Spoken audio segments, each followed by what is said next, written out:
Did anyone ever sit you down and tell you what life after 80 really feels like? Not the cheerful birthday cards or the gentle jokes about naps, but the raw, quiet truth that settles into your bones. The kind of truth that whispers in the stillness of early mornings and lingers when the house is too quiet. Because crossing into your 80s isn't just another chapter, it's a whole new language of living. It's the deep realization that time has changed the rules, that your body doesn't recover the way it used to, that your world, once filled with bustling phone calls, dinner invites, and daily purpose, now moves slower and sometimes more alone. But here's what no one tells you. This stage of life isn't just about decline. It's also about awakening. When you begin to see things more clearly, not through the eyes of youth, but through the lens of wisdom earned from decades of showing up, loving hard, surviving loss, and adapting through change. In this video, we're going to explore 5 truths about life after 80 that most people don't talk about. Truths that might feel tough at first, but can give you back something precious: control. We'll uncover what happens when your social circle shrinks, when your strength feels less certain, when independence quietly shifts into interdependence, and when the world begins to overlook the very people who have carried it. But more importantly, we'll talk about what to do with these truths, how to face them with grace, power, and a deeper kind of purpose that doesn't fade with age, it grows with it. So stay with me. This conversation isn't about fear. It's about freedom. Because the more you understand what's ahead, the more confidently you can walk into it, with courage, clarity, and your head held high. Number 1. The social circle that slowly fades. One of the first things that changes after 80 isn't your body, it's your connections. It's not something anyone warns you about, but it arrives quietly, like a light dimming one small bulb at a time. The people who once made up the rhythm of your days, friends who called just to chat, neighbors who waved from the porch, siblings who shared memories only they understood, begin to drift away. And it's rarely dramatic. It's not because anyone stopped caring. It's simply life. Friends pass on. Others move closer to their children. Some lose the ability or energy to stay in touch. The world doesn't announce these changes. It just slowly gets quieter. You might find yourself sitting by the phone more often, realizing it doesn't ring as much. Holiday gatherings that used to stretch for hours now end earlier. The people who once checked in now seem lost in the shuffle of their own aging stories. You're still deeply loved, but the energy that once swirled around you begins to thin out. This shift isn't something you typically prepare for. In your 60s and even into your 70s, the pace of life still feels active. Social calendars have life in them. People are still around. There are still group lunches, shared hobbies, casual catch-ups. But somewhere along the way, often without warning, those moments grow fewer. The days become quieter, and you find yourself looking at an old photo, wondering when exactly the room grew so empty. I once knew a woman named Elsie. She was 86 and had a small table in her kitchen where she always kept 2 mugs, just in case someone dropped by. She told me she hadn't used the second mug in months. Not because no one cared, but because no one had the time. Her daughters had their own grandchildren. Her bridge group had slowly turned into a group of memories. She said, "It's not sadness exactly, it's just a softness. Like life is fading around the edges." But here's the truth. When you recognize this shift, you gain back some power. You may not be able to change who calls or visits, but you can choose not to disappear. You can start something small. Call someone first. Write a letter to a friend you haven't spoken to in years. Join a group, even if it's online, or spark a new routine like a weekly walk with someone new. Connection doesn't fall into your lap like it used to. After 80, you have to reach for it. You have to plant it, nurture it, and sometimes you even have to fight for it. But if there's one thing age gives you, it's a quiet kind of courage. The kind that lets you walk into a room full of strangers and offer a smile. The kind that lets you pick up the phone even when you're not sure what to say. That's strength. It's already in you. You've spent your whole life building it. And now, it's your greatest ally in staying connected in a world that keeps moving faster. Number 2. The body that no longer bounces back. By the time you cross into your 80s, your body stops giving gentle reminders. It starts speaking in full sentences. That knee twinge you once walked off. Now it lingers.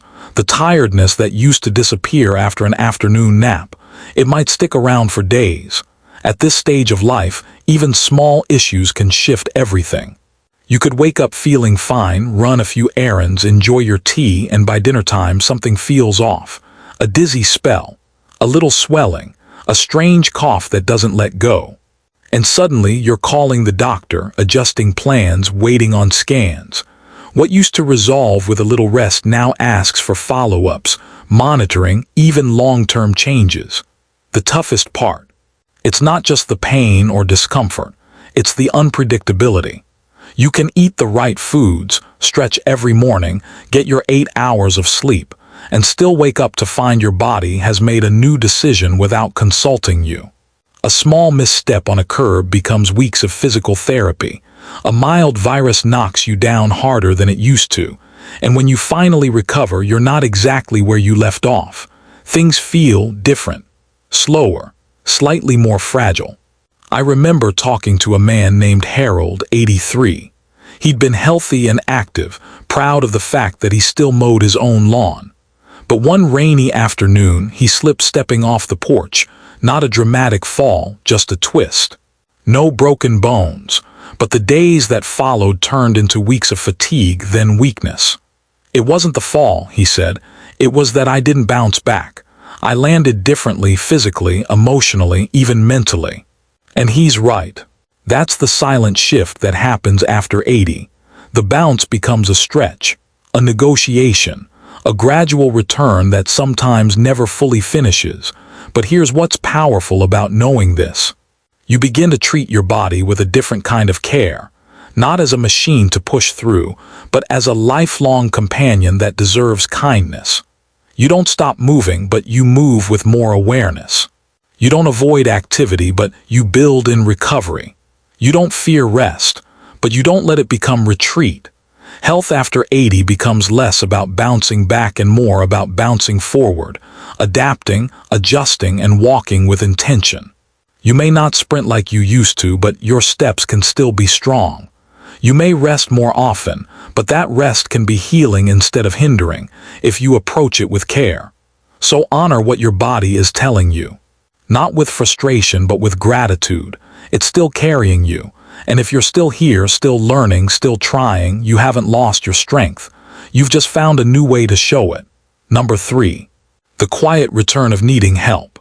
By the time you reach your 80s, there's a quiet truth that begins to surface. Needing help becomes part of the equation. Not because you're weak, not because you've failed, but because even the strongest trees lean a little when the wind shifts. At first, it's subtle. You reach for a step stool but pause. You take a second longer to tie your shoes. You think twice before heading out in the rain. Tasks that used to live in your muscle memory now come with hesitation. And while part of you still feels like the same capable, self-reliant person you've always been, another part is beginning to whisper, maybe it's time to ask. But here's what makes this shift so hard. It's not just about what your body can or can't do. It's about identity. If you've spent your whole life being the helper, the parent, the neighbor, the one others leaned on, admitting you need support feels unnatural, even vulnerable.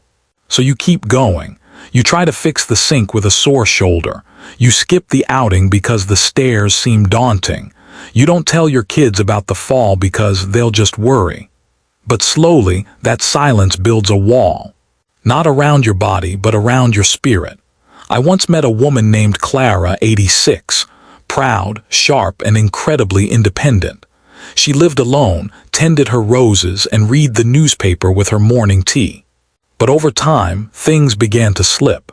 She started eating frozen meals more often, stopped going to church on rainy days, and kept a secret. She hadn't driven in 2 months. When I asked her why, she didn't say fear. She said pride. I didn't want my children thinking I couldn't handle it anymore, she told me. But eventually she allowed a friend to bring groceries once a week. And do you know what? She laughed. It turns out, I really enjoy the company more than the convenience. That's the quiet gift of needing help. It doesn't mean losing independence. It means redefining it. True independence isn't doing everything alone. It's creating a life where support is part of the plan. A shower chair, a handrail, a neighbor who calls twice a week. These aren't signs of weakness. They're signs of wisdom. Because when you open the door to a little help, you give yourself more time to focus on what matters. More mornings with less stress. More afternoons with fewer risks. More life with less burden. So if you find yourself pausing before reaching the top shelf, or hesitating to carry the laundry down the stairs, know this. It's okay to ask. It's brave to receive. And it's wise to understand that strength after 80 often begins with the words, "Could you give me a hand?" Number 4, when the world starts to look through you. There comes a moment, often after 80, when you notice something subtle, but deeply unsettling. It's not about your strength or your memory. It's about how the world starts to see you, or rather, how it doesn't. You're standing in line, but the cashier talks past you. At the clinic, the nurse addresses your daughter, even though the appointment is yours. A stranger raises their voice unnecessarily, assuming you can't hear. A waiter speaks slowly, as if you've forgotten how to order a sandwich. It's not always cruel. It's not always intentional, but it lands. It chips away at something inside you, the dignity you've spent a lifetime building. You begin to feel like a ghost in rooms you used to own. A presence that's slowly being ignored by a world racing forward. But here's the truth. Just because your steps are slower doesn't mean your story has ended. Just because your hair is white doesn't mean your mind is. You've raised families, fought battles, made impossible choices, and through all of it you've endured. That deserves more than polite dismissal. It deserves attention. I once met a man named Harold, 88 years old, who had been a high school principal for 3 decades. One day we walked into his old school together. A young staff member held the door for him, smiled kindly, and called him sir in that patronizing tone we've all heard before. Harold smiled back. But later he told me, "I used to run that place. Now they look at me like I'm just someone's grandpa." There was no bitterness in his voice, just the ache of being overlooked by the very world he helped shape. So what do you do when society starts to look past you? You stand taller even when it hurts. You speak with clarity even when no one's asking. You share your opinions. You ask the questions. You join the conversation not just because you can, but because your voice still matters. Every time you tell a story, cast a vote, or offer guidance, you remind the world of something it desperately needs: wisdom. And that's something you don't get from youth. You get it from living. You may feel invisible some days, but don't let that become your truth. You are not background noise. You are not done. You are history walking, a library with a heartbeat, a witness to change, a proof that survival is strength. So if the world stops looking your way, look right back and don't blink. Let your presence be felt, not just noticed. Because after 80, the greatest rebellion might just be refusing to fade quietly. You're still here. Make sure the world knows it. Number 5, the quiet weight of regret unless purpose evolves. There's a stillness that often settles in after 80. Not just around you, but within. The phone rings less. The days stretch longer, and in that quiet, something unexpected can emerge: reflection. At first it feels peaceful, time to reminisce, to look back, to breathe. But over time, if that space isn't filled with something meaningful, it can turn heavy. Not loud or dramatic, but soft and persistent. A whisper in your thoughts that says, "I wish I'd called her more." Or, "Why didn't I take that trip while I could?" These aren't regrets shouted from rooftops. They're the kind that settle in your bones, the kind that visit you in the quiet hours before dawn. No one warns you about this part. We talk about the joys of retirement, the gift of grandchildren, the freedom from the grind, and all of that is real. But so is the question that floats in once the dust of a busy life settles. What now?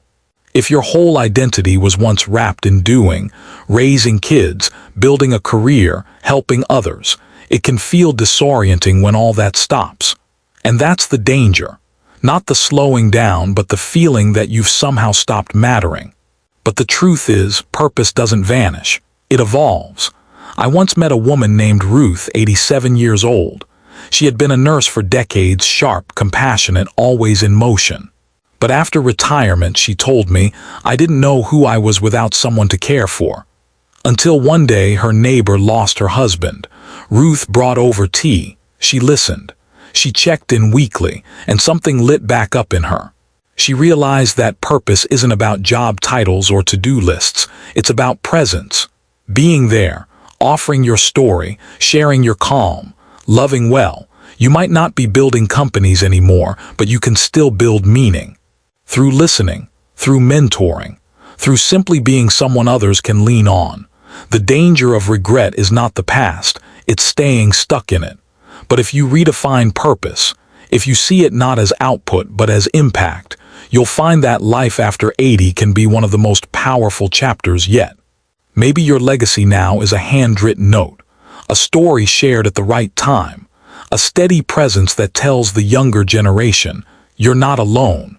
So wake up each day not asking, what did I miss? But what can I bring? That's not nostalgia. That's transformation. That's not looking back. That's turning forward with grace. And the beautiful truth is, it's never too late to live with purpose, because the smallest light can still brighten the darkest room. Final reflections. Reaching your 80s isn't just about getting older, it's about everything you've lived through to get here. Decades of growth, heartbreak, laughter, lessons, and courage. It's not a simple milestone, it's a mosaic. And yes, while there is pride in making it this far, there are also new realities that quietly settle in. Some are gentle, like the slower pace of your mornings. Others hit harder, the days when your hands don't feel as strong, or when the people you used to call on aren't there to call anymore. But recognizing these moments isn't weakness, it's wisdom.